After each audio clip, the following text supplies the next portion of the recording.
Bharti sir हैं और शिक्षक भर्ती में लगभग 21 से 22 प्रकार का केस हुआ है। सभी केस सर ही देख रहे हैं, तो सर से जानेंगे कल जो डिसीजन आया है एएनएम को लेकर, उस केस से इस केस में कितना प्रभाव पड़ सकता है। क्या बीपीएससी टीआरई 2 का वैकेंसी रद्द हो सकता है? क्या जो आपका रिजल्ट आने वाला था पूरक को लेकर जो केस किए हैं उसका क्या होगा? जो हिंदी हटाया गया था उस पर जो एफआईआर हुआ था उसका क्या होगा? सब कुछ जानेंगे। मेरे साथ शिवनंदन भारती सर हैं और युवाओं के लिए हमेशा आवाज बनते हैं ताकि उनके साथ कोई गलत ना हो। सर आपका स्वागत है एग्जाम पर। जी बहुत बहुत शुक्रिया आपका। सर शिक्षक भर्ती का पूरा मामला आप देख रहे हैं, कल भी देखे हुए, कल जो डिसीजन आता है कितना प्रभाव डाल सकता है? सबसे पहले तो उन तमाम छात्रों को, बहुत दिनों से मैं नहीं आ पा रहा था मीडिया के सामने, तो उन छात्रों का, आपका चूंकि जिम्मेदार चैनल है, आपके माध्यम से वो लोग जानना चाह रहे कि जो मैं पिटिशनर टीआरई 1 में मेरे पास बने थे, तो उन लोगों का जिज्ञासा है कि केस में क्या हो रहा है प्रोग्रेस। तो उन लोगों के लिए जानकारी के लिए मैं बता दूं कि 2-3 कैटेगरी का कैटेगरीज बाय मैंने किया था। जैसे शेड्यूल कास्ट का है, उनकी सुनवाई चल रही है। उसके बाद आपका जनरल है, ईबीसी है, तो ईबीसी को हमने अटैच किया है। एक केस जो है सो विभिन्न तरह से विकलांग का अलग है, तो उसमें से अभी चूंकि वो 2024 की जो सुनवाई का केस था, जो रोस्टर बने थे ऑनरेबल जस्टिस अंजनी शरण साहब के यहाँ था, तो वो एक रोस्टर तो ये फ्राइडे को सुनते थे 2024 का, अभी से पहले माने आज से पहले जो अपना बनाए थे कि जैसे 2021 में कोई केस हुआ, कोई 2022 का पेंडिंग है, 2023 का पेंडिंग है, तो एक डेट फिक्स कर दिए कि भाई मंडे को हम अलग सुनेंगे। जैसे 2024 का केस है जिसको हम फ्राइडे को सुनेंगे। तो जितने भी केस थे अभी संग्रह करके उसको एक साथ अटैच करने की प्रक्रिया चल रही है, और जिसमें है तो बीपीएससी से जवाब मांगा जा रहा है। जो विभिन्न बिंदुओं पर अब तो ये हो गया कि इस सब सुनवाई शुरू है, चूंकि एक ही सबका कॉज ऑफ एक्शन सेम है कि सप्लीमेंट्री रिजल्ट देना चाहिए, क्योंकि सभी लोगों का कट ऑफ मार्क्स जितना था उससे नीचे है बट क्वालिफाइंग से ऊपर था। एक कैटेगरी हमने ये बनाया है, तो इन लोगों की उम्मीद थी कि कैसे क्या रिजल्ट होगा। तो अभी सुनवाई शुरू हो गई है, हर एक शुक्र को होता था, लेकिन अब आज से नया नियम हुआ कि मंडे को भी सुनवाई अब शुरू हो गई है। तो अब वो शुक्र वाला चीज, शुक्र को चूंकि टाइड अप मैटर लग जा रहा था जी, तो ऐसे में वो समय कम मिलता था, तो अब उसको मंडे को अब वो सुनने लगे हैं। तो मंडे टू मंडे अब उस पर प्रोग्रेस होगा। तो मुझे लग रहा है कि बहुत दोस्त 1 से 2 महीना में सभी लोगों का रिजल्ट का, मुझे लग रहा है कि आसपास तरीके से हाई कोर्ट से जो है सो डायरेक्शन हमको मिल जाएगा। वो फाइनल आर्गुमेंट के बाद वो निर्णय पर आ जाएगा, तो अब ज्यादा वक्त नहीं बचा है।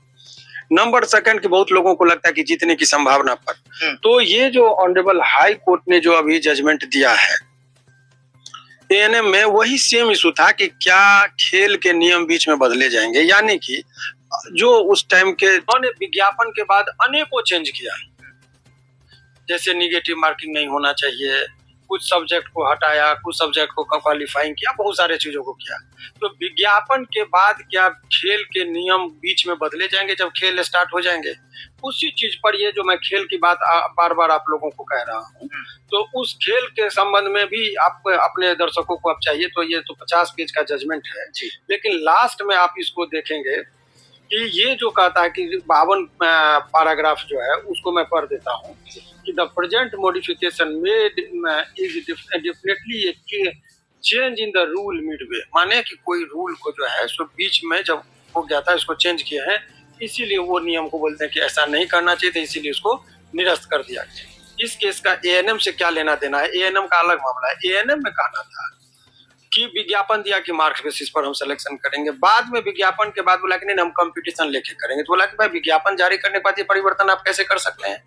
तो ये इससे पहले जो था उसमें जजमेंट ऑनरेबल मोहित साहब जो जस्टिस हैं उन्होंने कहा कि ये चेंज नहीं कर सकते, तो उसी को विरोध में जो है सो राज्य सरकार गई। तो यहाँ जो डबल बेंच जो होता है ऑनरेबल चीफ जस्टिस साहब का, उन्होंने बात को सहमति दिया कि नहीं आप खेल के नियम बीच में मत बदलिए, यानी कि जो भी आपको परिवर्तन करना है वो विज्ञापन से पहले कर दीजिए, विज्ञापन के बाद आप ऐसा नहीं कर सकते हैं। तो ये डबल बेंच का भी अप्रूवल आ गया। हालांकि उसको एएनएम वाले जा रहे हैं सुप्रीम कोर्ट, वो अलग मामला है, वो एक अलग इशू है, क्योंकि लेकिन इससे एक बिंदु ये स्पष्ट हो गया कि अब उस जजमेंट के आलोक में कि ये जो बीपीएससी का जो केस है उसमें इसका बहुत लाभ मिलेगा, ये कह देना कि मैं जीत ही जाऊंगा अभी, तो वो थोड़ा सा एक्साइटमेंट में ज्यादा बातें हो जाएगी कहना, लेकिन ये इसके संभावना को बहुत ज्यादा प्रबल कर दिया, चूंकि हमारे पिटीशन में वो सारा बात इंगित है जिस चीज को हम लोगों ने लिया, और सहमति भी 2 नहीं 3 जजों का हो गया। ऑनरेबल हाई कोर्ट में जो चीफ जस्टिस साहब है उनका भी वही मत पर सहमति है।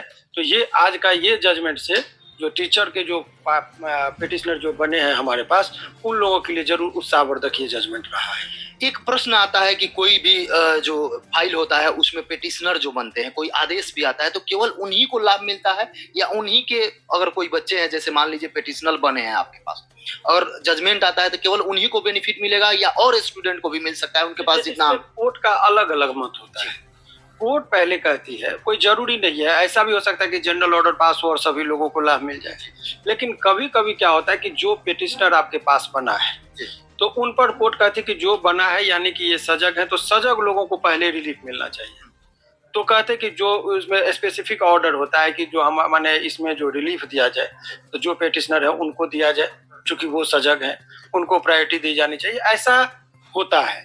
लेकिन ऐसा हो ही जाएगा ये भी कहना ठीक नहीं, लेकिन हाँ जो पिटिशनर है उनको वरीयता दी जाएगी। सामान्यतः इस तरह का जनरल ऑर्डर बहुत रियरली इस तरह, चूंकि सिविल नेचर का केस होता है, इसमें व्यक्तिगत क्षति की बात होती है, तो व्यक्तिगत क्षति में जो पिटिशनर रहता है सिविल नेचर में उनको लाभ दिया जाता है, जनरल ऑर्डर जनरली नहीं पास किया जाता है। तो ये भी एक संभावना, लेकिन वो डिस्क्रिशनरी पावर होता है कि यदि उसका एप्लीकेशन वो चाहते हैं कि मास लेवल पर हो तो सभी जो पिटिशनर नहीं बना है उनको भी लाभ मिल सकता है। परंतु जो पिटिशनर बना है वो देखिए, जो नहीं बना है उसको लाभ मिल भी सकता है, नहीं भी मिल सकता है, संभावना पर है, परंतु जो पिटिशनर मिल गया उसको लाभ मिलेगा ही, इस बात की गारंटी है। यही चीज अंतर है दोनों। एक विद्यार्थी प्रश्न ये पूछ रहे थे कि जैसे मान लीजिए जब नियम दिए तो उसमें तो लगभग कितने बदलाव किए, लेकिन सबसे बड़ा TRE 2 में बदलाव हुआ था, हिंदी को हटा दिए थे जो क्वालिफाइंग सब्जेक्ट था, विद्यार्थी पढ़े थे। एक जनरली भी सोचा जाए तो सब विद्यार्थी तमाम तरह से चीजों को जब आप देखेंगे, मैंने कहा ना कि 22 बिंदु पर सारा लिया गया है। आरक्षण के रोस्टर का था, उसमें बहुत सारे ग्राउंड हम लोगों ने लिया, सबको इतना विस्तार से बताना अभी समय नहीं है आपको, लेकिन इतना चीज आप जान लीजिए कि उसमें 22 बिंदु पर किया गया है, जिसमें एक अहम बिंदु ये भी था कि वो नियम जो है सो बाद में चेंज किए हैं विज्ञापन के बाद। इतना ही नहीं, निगेटिव मार्किंग था at the time of the advertisement, बाद में उन्होंने हटाया। तो ऐसा नहीं करना चाहिए था उनको, वो रिजल्ट को दे सकते हैं रिवाइज रिजल्ट का। तो ये सारा रिलीफ का पोर्शन है। तो ये जो हम लोग शुरुआती दौर में जो देखिए, ये तो इतनी अनियमितता बढ़ती गई है, आज तक इतिहास में ऐसा को नहीं हुआ होगा। लगभग 2 से 2.5 हजार पिटिशनर बने, यानी केस हुआ है, पिटिशनर बने। बीपीएससी में इतने व्यापक पैमाने पर कभी केस नहीं हुआ था जितना सीरीज ऑफ केसेस इनके ऊपर माने रीट के माध्यम से हुआ है। तो अनियमितता बढ़ती गई है, ऐसा छात्रों को लग रहा है, तभी तो इतने पिटिशनर बन रहे हैं। तो इसीलिए कोर्ट भी बहुत ही संवेदनशीलता के साथ सारे चीजों को सुनती है, समझती है, और वहां पर जो भी पॉइंट होता है डिस्कस करें। तो ये एक बहुत ही उन छात्रों के लिए जो इनका क्वालिफाइंग से ऊपर मार्क्स है, कट ऑफ से नीचे बट क्वालिफाइंग से ऊपर है, उन छात्रों के लिए ये जरूर उत्साहवर्धक है कि वो अभी उनका केस जीतने के बहुत करीब पहुंच गया है। लास्ट प्रश्न है, कोई विद्यार्थी जो देख रहे हैं उस समय किसी कारण से आपसे नहीं जुड़ पाए या उनके पास नहीं जानकारी हुआ, उनका भी क्वालिफाइंग अंक है, फिर से अगर पिटिशनर बनना चाहते हैं तो बन सकते हैं, अभी समय है। लोग हमारे पास अप्रोच किए थे, मैंने किसी को नहीं बनाया 2-3 कारणों से, कि अब मेरा कंसंट्रेशन है कि जिन 600 लोगों का पिटिशनर बना है उन लोगों के केस में कोई प्रभावित नहीं हो। तो अब इन लोगों का फ्रेश में करिए तो इनको फिर अटैच करिए, लेकिन इससे पहले कुछ लोग 2-3 लोग बहुत ही क्लोज आ गए, तो उन लोगों का एक पिटिशन हम लोगों ने तैयार किया था, तो जिसको फाइल कुछ का हुआ है, कुछ का 1-2 दिन में, लेकिन चूंकि इस केस को प्रभावित नहीं हो इसलिए मास लेवल पर हम लोग नहीं ले रहे हैं। उनका जो बना है 1-2 लोग, उन लोगों को हमने एडजस्ट कर लिया है ताकि उनको भी, यदि चूंकि बायोसी थी उन लोगों का, तो ये हुआ है, लेकिन बहुत मास लेवल पर अब हम नहीं जोड़। तो दोस्तों ये थे हमारे पटना हाई कोर्ट के एडवोकेट, जिन्होंने कि TRE 1, TRE 2 और सप्लीमेंट्री रिजल्ट को लेकर पूरी अपडेट दी, और आगे भी इन्होंने वादा किया है कि हम जो भी लेटेस्ट अपडेट आएगी वो आप लोगों तक चैनल के माध्यम से पहुंचाते रहेंगे। तो बस आप सभी लोग धैर्य बना के रखिए, और पल पल की जो भी लेटेस्ट अपडेट आएगी चैनल के माध्यम से उसके लिए आप लोग जुड़े रहिएगा, क्योंकि जितनी भी लेटेस्ट अपडेट्स होती है शिक्षक बहाली से संबंधित वो हम अपने चैनल के माध्यम से आप तक पहुंचाने की कोशिश करते हैं। ऐसे में हमारे जो एडवोकेट हैं हमारे साथ हैं, कंधे से कंधा मिलाकर शिक्षक साथियों के साथ हैं, और सभी का एक ही मकसद है कि अगर TRE 1 या TRE 2 में किसी प्रकार की कोई धांधली हुई है तो उस धांधली को जो है जड़ से समाप्त करना है। जिस प्रकार से बंगाल में 2016 में हुई भर्ती प्रक्रिया को निरस्त कर दिया गया, उसी प्रकार से अगर TR1 TR2 में कोई गड़बड़ी है तो उस प्रक्रिया पे जो है संज्ञान में लिया जाएगा। और आप सभी को ज्ञात है कि TR2 सप्लीमेंट्री रिजल्ट को लेकर पटना हाईकोर्ट में केस भी चल रहा है और कहीं ना कहीं शिक्षा विभाग से जवाब भी मांगा गया है। तो अब क्या कुछ होता है तो खैर समय ही बताएगा, लेकिन इस वीडियो में तो इतना ही। धन्यवाद। तो जय हिंद, जय भारत।